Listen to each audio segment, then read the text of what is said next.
Hello दोस्तों, unique Hindi shorthand में आपका स्वागत है। डिक्टेशन स्टार्ट होगी 5 सेकंड बाद। स्टार्ट। टीकाकरण और कोरोना जांच में फर्जीवाड़े की बढ़ती घटनाएं चिंता पैदा करती है। अफसोस की बात इसलिए भी है कि सरकारों के तमाम चाक चौबंद बंदोबस्त के दावों के बावजूद कुछ तत्व लोगों की जान के साथ खिलवाड़ करने में कामयाब हो जा रहे हैं। ताज़ा घटना मुंबई की है, जहां 2000 से ज़्यादा लोगों का फर्जी टीकाकरण कर दिया गया।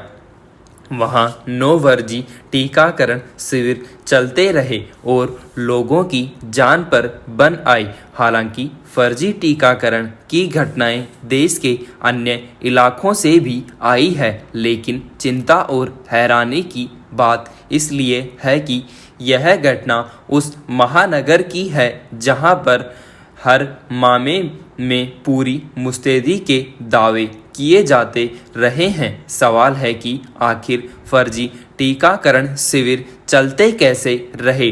क्या वृहद मुंबई महानगर पालिका को इसकी जरा भनक नहीं लगी? टीकाकरण का जिम्मा संभालने वाले आखिर करते क्या रहे?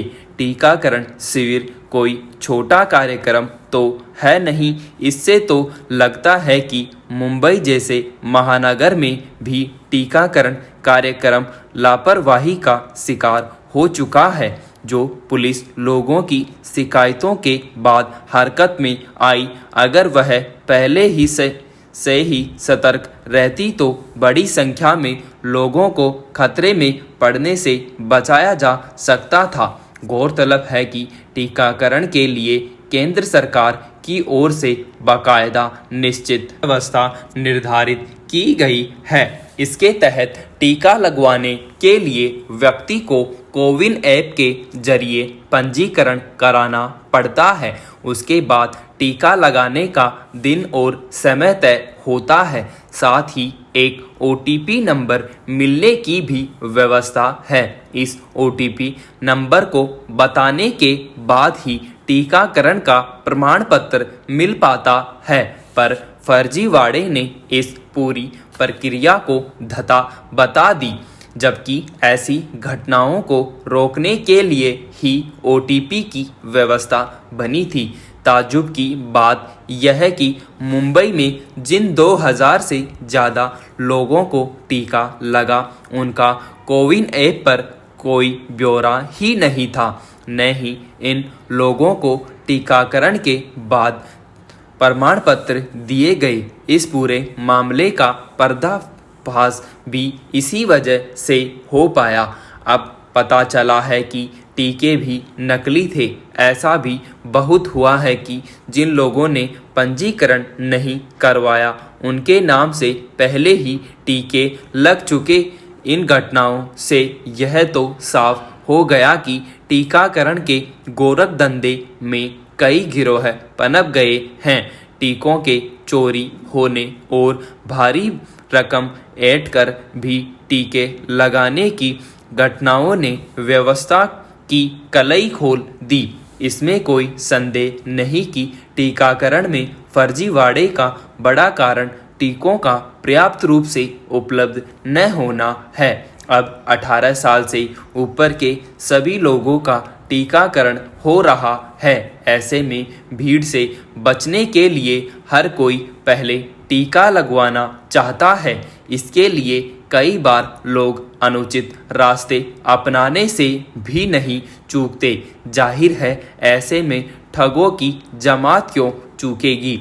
अगर इतना महत्वपूर्ण अभियान भी फर्जीवाड़े का शिकार होने लगेगा तो लोगों की जान ही खतरे में पड़ जाएगी। महाराष्ट्र सरकार घर घर जाकर टीका लगाने जैसे कदम की तैयारी में है, ताकि बुजुर्गों को शिविरों में धक्के न खाने पड़े। लेकिन अगर इसी तरह फर्जीवाड़े शिविर चलते रहे और समय रहते किसी को हवा भी न लगी हो तो मानकर चलना चाहिए कि इसके पीछे कोई बड़ा खेल है। महामारी से निपटने के लिए जब जांच और टीकाकरण जैसे कामों में ही बेईमानी होने लगेगी तो हम कोरोना से कैसे निपट पाएंगे। चीन सरकार द्वारा हांगकांग के अखबार एप्पल डेली को आखिरकार बंद करा देना इस बात का एक और सबूत है कि किस तरह सरकारें अपनी आलोचना को लेकर असहनशील होती जा रही है। यह अखबार लोकतंत्र समर्थक माना जाता था। वह हांगकांग शहर पर नियंत्रण बढ़ाने के खिलाफ लगातार लिखता रहता था। उसका यह रवैया चीन और हांगकांग सरकार को चुभ रहा था। फिर तो चीन सरकार ने झूठे आरोप लगाकर इस अखबार के मालिक को गिरफ्तार कर लिया। अखबार की सारी संपत्ति जब्त करने, उसके कार्यालय में तलाशी लेने और 5 संपादकों को भी गिरफ्तार करने का आदेश दे दिया। अखबार पर आरोप था कि वह राष्ट्रीय सुरक्षा के लिए खतरा पैदा कर रहा है और उसकी विदेशों से मिली भगत है। पिछले साल ही चीन सरकार ने वहां अंतर्राष्ट्रीय सुरक्षा कानून लागू किया था, जिसके आधार पर यह कार्रवाई की गई। हालांकि इस कानून के तहत वहां बहुत सारे लोगों के खिलाफ कार्रवाई की जा चुकी है, मगर आधुनिक लोकतंत्र के इतिहास में पहली बड़ी घटना है कि किसी सरकार ने किसी अखबार की आलोचना से असहज होकर उसे बंद होने पर मजबूर कर दिया। भले चीन सरकार इस तरफ से आंखें मूंद ले, पर उस अखबार की आखिरी प्रतियां खरीदने के लिए जिस तरह लोगों ने भीड़ लगा दी, वह अपने आप में एक लोकतांत्रिक देश के भीतर गदबदा रहे आज़ादी के जज्बे के फूट पड़ने का बड़ा संकेत है। 2 साल पहले हांगकांग में शहर पर से नियंत्रण हटाने और लोकतंत्र बहाली को लेकर व्यापक विद्रोह फूटा था। उसे दबाने के लिए चीन सरकार ने दमन का सहारा लिया था। बड़े पैमाने पर नौजवानों को जेलों में ठूसा गया। बहुत सारे पुलिस और सेना की गोलियों के शिकार बने। उस घटना की पूरी दुनिया में घोर निंदा हुई थी। एप्पल डेली ने भी विद्रोहियों के समर्थन और सरकार के विरोध में लगातार टिप्पणियां प्रकाशित की। तभी से वह सरकार की आंखों में चुप रहा था। चीन सरकार किस तरह अपने विरोध में उठने वाली आवाज़ों को दबाने की कोशिश करती और मीडिया में सिर्फ वही बातें प्रसारित देखना चाहती रही है जो उसकी प्रशंसा में हो। यह किसी से छिपा नहीं कि इसीलिए इंटरनेट माध्यमों पर भी उसने अंकुश लगा रखा है। एप्पल डेली ने उसका अंकुश मानने से इनकार किया और आखिरकार उसे बंद होना पड़ा।